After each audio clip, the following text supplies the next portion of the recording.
Well, hello everybody. Rich Mavroganis here, coming to you live from DiscoverVideo here in beautiful Wallingford, Connecticut. This is our live seminar, and we're going to talk about lecture capture, particularly lecture capture for higher education. Now, this also applies to corporate lecture capture and even lecture capture in K through 12, but dominantly we're going to talk about higher education lecture capture. So briefly, about DiscoverVideo, been around a long time. We're most proud of winning the award from Inc. magazine, one of the fastest growing companies in the United States. And our products and technologies are sold and integrated by select partners around the world. So you've got somebody local near to you that can help you with the technology and implementing the lecture capture as we're about to learn. So when we talk about lecture capture, let's take a look at some examples here. Here's some example schools that are doing lecture capture.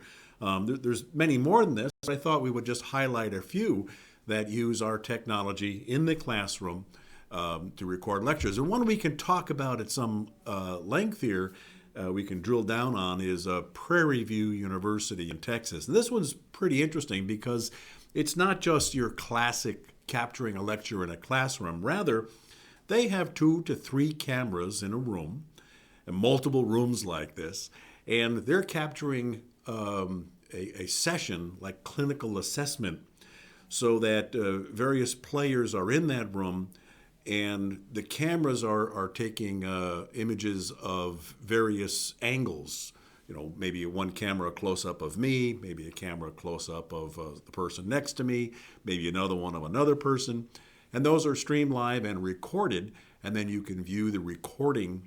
And what's important about that in a multi-view is that the viewer is able to adjust the layout how they wish. So that's a very clever implementation that Prairie View is doing. So the viewer can watch 1, 2, or 3 videos. They can lay out themselves. They can any live or on-demand webcast can be viewed. It's conditional access, so you'd have to have permission to be able to view it. It can be protected with a password. And training videos can be easily distributed and viewed by students and professors or others who have the proper credential and or password. And students receive immediate feedback simultaneously while they're doing their training. So that's a terrific use case for our multi-view capability. Now, we haven't really told you a whole lot about multi-view. We're going to do that in just a moment. But let's talk generally about lecture capture. So lecture capture is typically streamed live and or recorded. So you can stream it live, or you can not stream it live and just record it, or typically you're doing both. Right? So people can tune in and watch their live lecture on their cell phone, on their desktop, on whatever. Or you're just recording it, and then you have video on demand available immediately afterward. Now that's a distinction with DiscoverVideo. When you record a lecture, it's available for on-demand viewing almost immediately, just a few moments later. You don't have to wait for the server to process it or do anything. It could be instantly available. And students have access to that on-demand content anytime that they want. And you can measure them, measure who's viewing, and even measure their comprehension. We'll get to that in a minute. The purpose of lecture capture is, the best way to learn is to repeat. That sinks into your, at least in my head, that's a great way to learn. So when somebody attends a lecture or not attends a lecture, and they can view it on demand, they can stop, pause, play it again until it sinks into their head. So one of the great things about lecture capture is that it really reinforces the message and allows people to learn at their own pace. Right? So, and it typically includes a video and a presentation like I'm doing. I have PowerPoint here, but it could be, like we talked about, multiple cameras as well as PowerPoint. So the benefits: provide students a means to review the lecture immediately afterward, increases the value of education for the college and the university. And this could be just on the campus, or it could be on the public internet where a global audience could view it. It's up to you. Students do learn better when they have the opportunity to repeat. Rather than perhaps sitting in the classroom and taking notes, They can absorb the material as the instructor is giving it, and then they can review it later. The notes are sort of built in, right? You have a complete archive of the lecture. It also helps students that can't attend the lecture. For example, students that are sick, students that are bedridden at home, students that are traveling or participating in sports where they can't get to the lecture. There's quite a controversy in sports about leaving students behind. The best athletes might go on, but maybe they don't get the best education. A controversy. Recording the lectures and making sure those students have the ability to view that content is a great way to help overcome those deficiencies in education. So a few recommendations about lecture capture. Live video and PowerPoint simultaneously with dynamic windows where you can adjust the layout. Not everybody wants to see a close-up of the instructor's face. Maybe they're not all that animated, but they're saying important things. You want to see the material that they're being shown from their desktop, whether it's PowerPoint, a spreadsheet, whatever. It's probably important that it be a secure delivery, so all of our content can be delivered securely over the public internet and over the private network, optionally viewed by home as distance learning. And the recorded videos, like I mentioned, are available almost immediately for on-demand viewing. And for the live lectures, if you have remote students, it also has built-in questions. So at any time, you can ask a question of the lecturer, and the lecturer or the lecturer's assistant can see those questions come in real time and answer them visually and verbally. That's all built into the lecture capture system. And of course, you want to have viewer statistics. Why am I doing this if nobody's viewing, right? But you can also embed questions afterward in your lecture and measure the comprehension or participation of all of the students that are viewing the on-demand content later.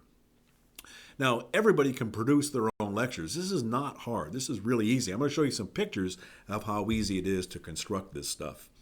So you want it to be simple, single button or scheduled recording or live streaming anytime that you want.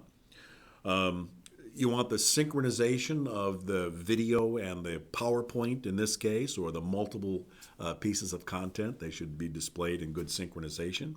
And the ability to have multiple camera angles, maybe 3, 4 cameras, maybe one aimed at the presenter, one at the blackboard or whiteboard, maybe one aimed at the students. So if a student in the lecture hall asks a question, that's captured as well.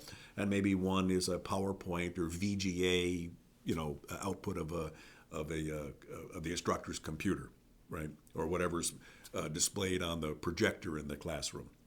Right, so those are the things that you need in order to do lecture capture. And what are the elements? Well, first, you need high-quality cameras. Now, you can do this with a webcam, and frankly, today's webcams are HD, right? You can have really high quality, but they're very wide-angle lenses and usually not very good for capturing a lecture in a room. However, it's absolutely terrific to capture a lecture when it's just you, like I am here, sitting in front of my computer. I don't have to capture a lecture live from a classroom, although obviously that's what we're talking about.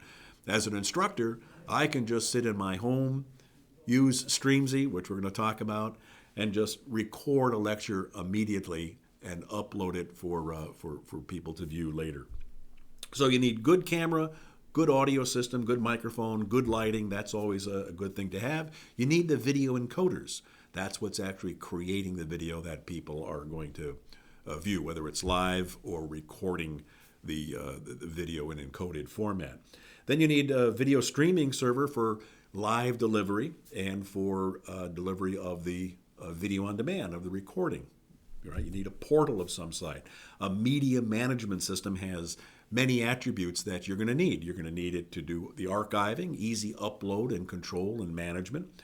You need to categorize it. So I just did a lecture on biology. Let's call it biology. I'll do a lecture on physics. I'll call it physics. Right? So you want to have categories, tagging, and the ability to instantly search for this content. And of course, you want to be able to measure the results for recorded lectures. How many people viewed it? I wanted Mike to view this lecture, and later on I'll log in and see if he viewed it. And if I had embedded questions in it, I can see if he got the answers right and get some, not only some validation that he actually viewed the lecture, but maybe some information about his comprehension of the material. So very valuable educational tool when you're doing lecture capture.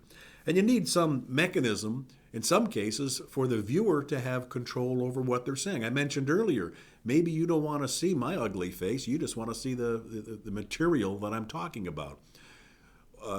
But then maybe I start gesticulating wildly my arms or doing a demonstration of some sort. Well, in that case, maybe the viewer wants to expand and view the presenter more clearly in a larger screen. So sometimes you want to have the ability of the viewer to be able to control what it is that they want to see.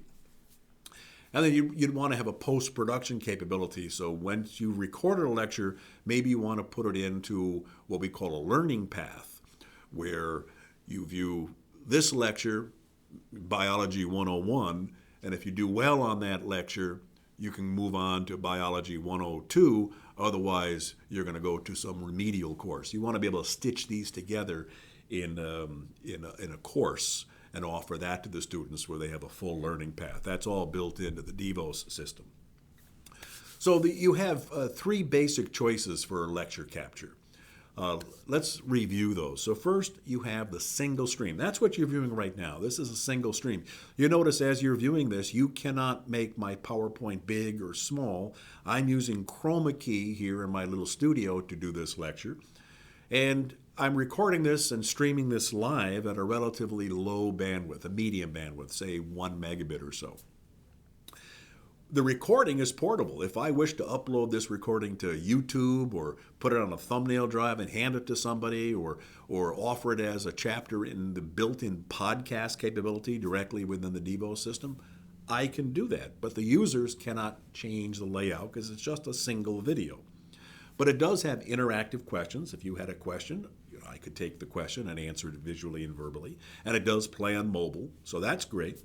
The next possibility is what we call multi-stream. Here, I'm going to have 2, 3, or 4 encoders, each producing a different stream, different camera angle, different content. And then the viewer is going to have those 2, 3, or 4 streams available for viewing on their desktop or on their mobile device. Well, that's going to use 2, 3, or 4 times as much bandwidth depending upon the bit rate that you set for each encoder. So it uses more bandwidth.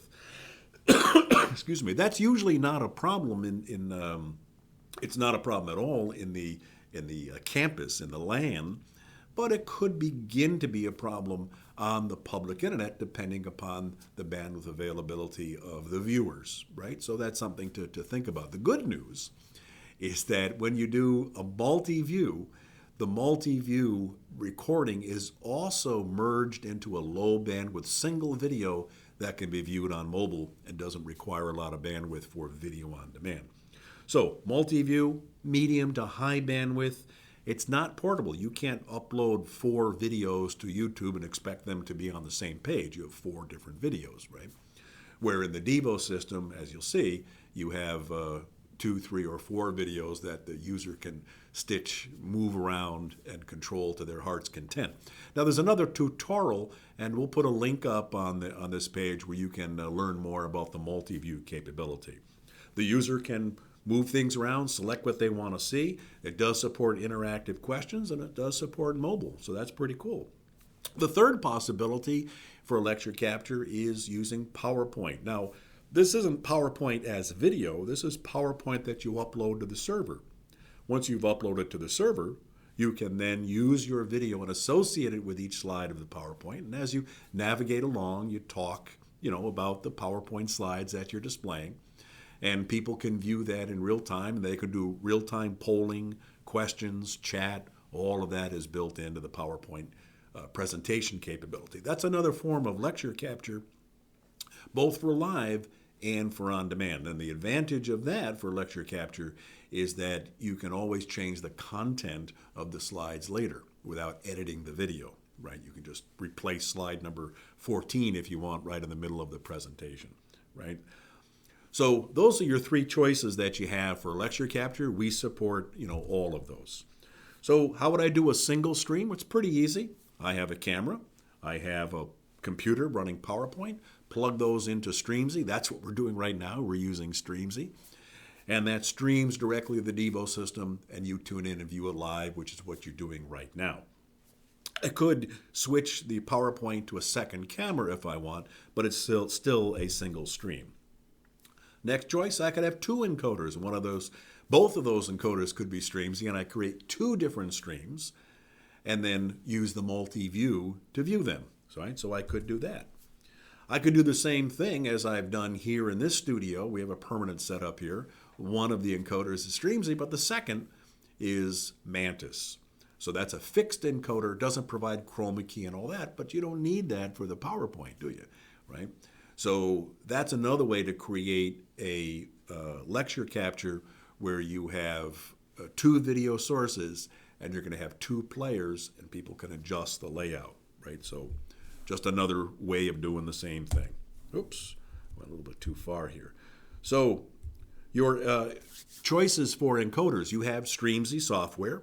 And again, there's tutorials here on this page that you can go to learn more about Streamzy. You can look at the DiscoverVideo website, or you can call and ask for a demo.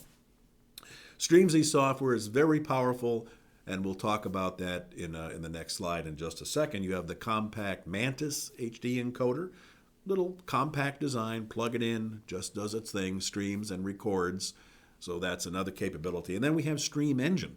Stream Engine will do up to 8 simultaneous HD streams. So if your university, if your higher ed education organization, as many do, has a centralized location where perhaps in the classroom you're doing AV switching and matrix switches and all of that sort of stuff, and you bring in the video into a central location, you can use an 8-channel encoder, one little appliance that can take care of 2 classrooms each, right? 4 from this one, 4 from that one, or any combination. So that's another choice that you have for your live encoding. But as I mentioned, we're using Streamzy. Again, plenty of tutorials about how to use Streamzy and all of its benefits. It's great. We have hundreds, perhaps thousands of schools, educational institutions, and corporations around the world using Streamzy for lecture capture and for things like live morning announcements. So we don't need to go through that in some detail here, but let me tell you, it's available for PC and Mac, supports all of these great features. It's also available for iOS, so if I wanted to stream live or record right from my cell phone and do it in the appropriate format for streaming and for lecture capture, which is H.264, you can get Streamzy right now from the iTunes store, connect it up to your DEVOS system, and you're on the air immediately. Really, really easy to use. I mentioned Mantis. That's the appliance encoder, single channel appliance. Supports all the video inputs you could ever want, HDMI, component composite, DVI, VGA, SDI, all in one box, and it does the live streaming and recording. Terrific appliance for lecture capture, where you're going to record either on the Mantis and upload, or you're going to stream live and record on the server, or both, right? You can do both. And then I mentioned Stream Engine. That's another encoder. 4 channels or 8 channels, your choice. And it does the same thing Streamzy does, but it doesn't have a UI. It's for 7x24 continuous streaming.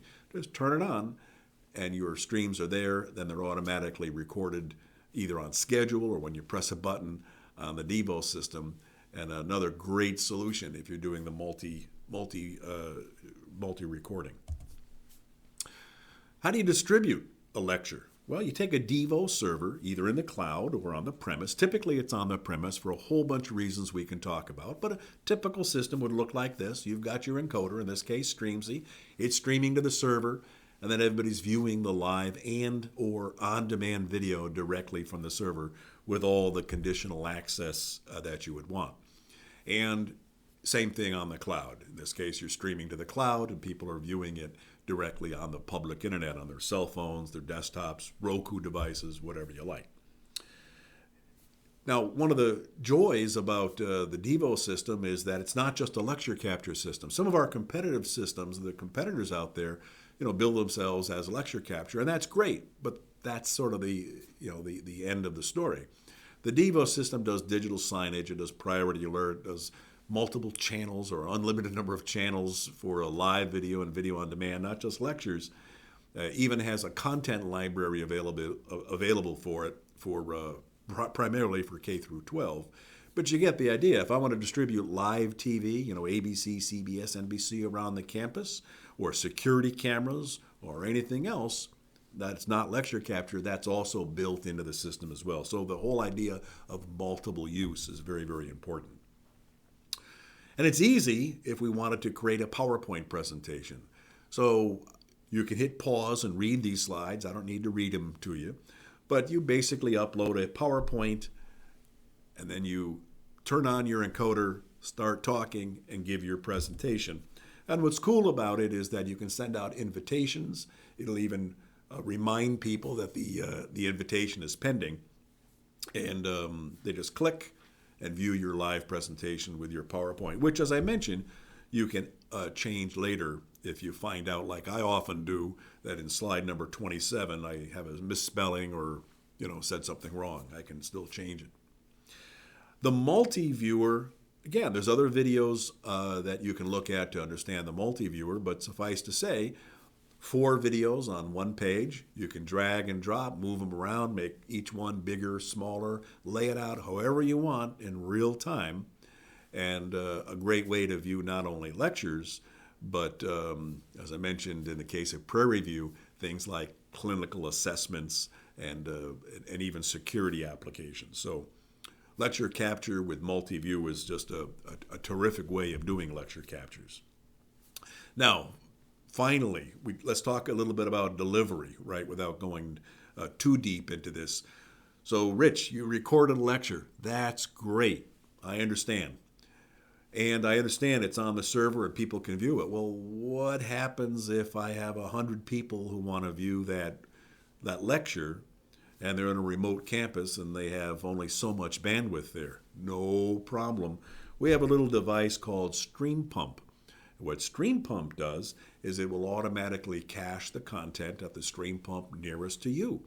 So let's suppose right now you're in a university. Hopefully you are viewing this in a university, and you choose to use DEVOS Cloud, or you have DEVOS Premise, but you have a remote campus. How does everybody at that remote campus view the live video or the video on demand when you don't have enough bandwidth to do all this video stuff between the main campus and the branch office?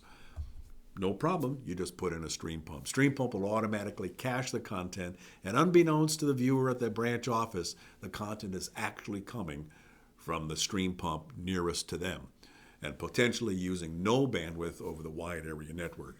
So this is part of an ecosystem that you need to consider when you're looking to deploy a lecture capture system. It's not enough to just have high quality video and chat and polling and all this sort of stuff. You need the ecosystem to make sure it can be faithfully delivered without using too much bandwidth. So I also mentioned in the system you have digital signage built in, so wouldn't that be great if your top lectures could be scheduled to be displayed on digital signs in the hallways, or you just want to show the lunch menu or anything else. It's unlimited digital signage. It's all built in, comes with the system. And again, there are hundreds and I think even thousands of schools that are using the DEVOS digital signage system. It's just built in. Last thing I want to mention is there's a somewhat related product. It's called Venue. I think you'd really enjoy learning about Venue. And I'll only take less than a minute here to tell you what Venue is. So if you're in a lecture hall, and let's suppose you're in a seminar, and it's a popular seminar. Actually, one of my early classes when it was an anthropology class, and it was held at Boston University in the auditorium. And way up in front on the stage was the professor who was about this big, and I couldn't really see him. Point is, when you have a large audience, how the heck does the audience see your PowerPoint or whatever else you want to show them in a large venue? Well, you could have the big projectors and the big screens. That's fine, but sometimes you can't have enough of those, or it's not big enough. Very inexpensive box, Venue. Plug in your video source. Let's say your PowerPoint plugs into it. Now, everybody in the lecture hall can view that on their cell phones. Everybody's got a cell phone on their hip nowadays, right? So they just type in the IP address or the address that you post, and then they can all watch your PowerPoint in real time, and they have a close-up view. So everybody's looking down like this. They're no longer just doing email. They're actually looking at your presentation. So terrific for overflow applications, for large seminars, for classrooms that are very large, where people want to see the material close up, regardless of what it is, right on their mobile devices. So Venue is something that I think you would really enjoy.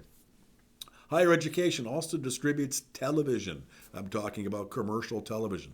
Over-the-air TV or cable TV, bring it into a stream engine. Remember, it's 8 channels per stream engine.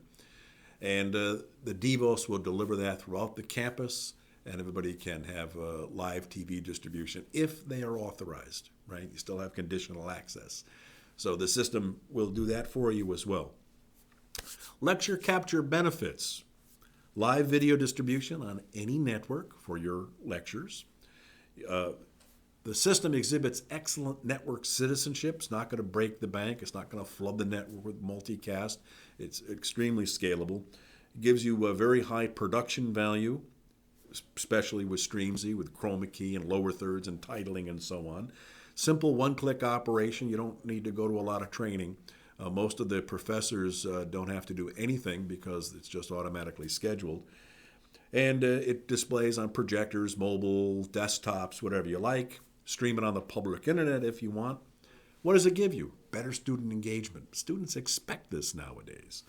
Timely distribution of information, HD quality, and frankly, the IT staff typically doesn't even engage. They engage at the initial installation, make sure the IP addresses are there, all that. Monitor for network performance, but typically it's no load on the IT staff, which is terrific. And you can display this content just anywhere and reach thousands of students simultaneously. Very flexible, on-premise, cloud, or hybrid, whatever you like. Wide range of encoders, as we've talked about, software, hardware, multi-stream capability. The entire system is very reasonably priced. A lot of people tell us we don't charge enough, in fact. But you can buy the system and deploy the system, whether it's an OpEx or CapEx expenditure, and there's no per student price, right? There's no per seat price. It supports as many users and viewers as your network will support, right? There's no cap on it. The capacity is more of a function of your hardware and the network. But it scales to support thousands and tens of thousands, even hundreds of thousands via this clustering technology that we have built in. And it does all these other things in addition to lecture capture, right? Live streaming of events, sports events, let's say, digital signage, priority alert.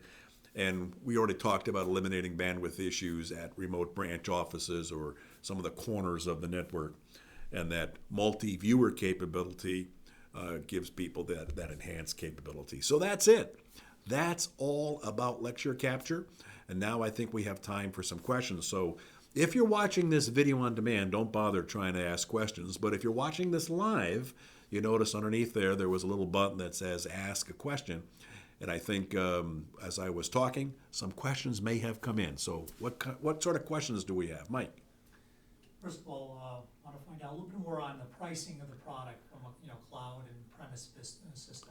Well, the pricing of the product, obviously it depends. So maybe one way to answer that is, what is the typical all-in system price that a university might pay in order to deploy the system we just described?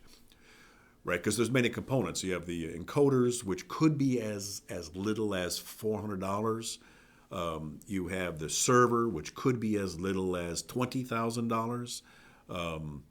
You have the hardware encoders. You have all these different components in the system, this ecosystem. Not like there's a lot, but I would say a typical deployment is somewhere between $30,000 to $100,000, right? Depending upon capacity, hardware that you choose, one server, two servers, capacity sort of things. I think a typical university,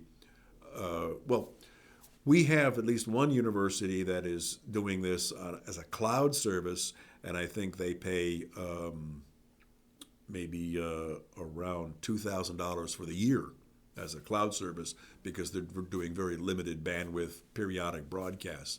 We have others who have 3 or 4 of these DEVOS servers in a cluster to support hundreds of thousands of students. There, it can cost you $100,000 and up. So there's a bit of a range. Does that answer the question? Good.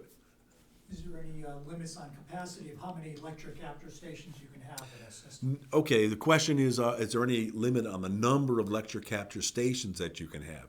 And the answer is no. We put no limits on anything. So you can have as many as you like. The question might be how many might be simultaneously active. And the answer to that is unlimited as well. When if active, we mean local recording, right? So you can have thousands of them all active and doing local recording. For live streaming, the only limit is how much bandwidth you have to deliver the live video simultaneously, and that's purely a function of your network. Assuming you have a 1 gig connection like to the server, that would be 1,000 1 megabit connections. And if you have, our servers, our hardware servers, typically are configured with what's called teaming, and they can support 4,000 simultaneous connections. And then you can have as many servers as you like, even 100 in a cluster. They do load balancing. So there's really no practical limit. All right, we have one last question. One last question. From a security standpoint, does the system work with Active Directory and other login? Right. From a security point of view, does it work with Active Directory and those sorts of things? And the answer is yes. I mentioned conditional access. So conditional access, as the name implies, says you can only access the system or access the content under certain conditions. Well, okay, what are those conditions? So the system fully integrates in with Active Directory. That means that when you're going to log into the system with the exact same credentials you log in to your computer on the campus, right? So you don't have to remember a different username and password. It's all integrated into the IT system, into the Active Directory.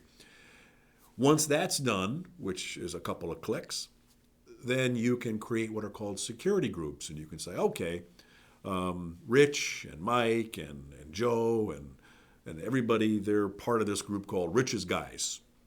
And it's a list of people. And I can say, okay, this lecture, only Rich's Guys can see it. Well, you get the idea. So if I wanted to limit the access for a particular live or on-demand video lecture only to my group of students, I can do that with a couple of clicks. I can even upload a text file with all of their addresses and say, only let these guys see it, right? So you have very robust security. And of course, the content can be delivered in a secure fashion over what's called SSL as well. So very deep security capabilities are built into the system. That's it. I think that's all the time we have for. Thanks so much for tuning in, and we will see you again next time. Bye for now.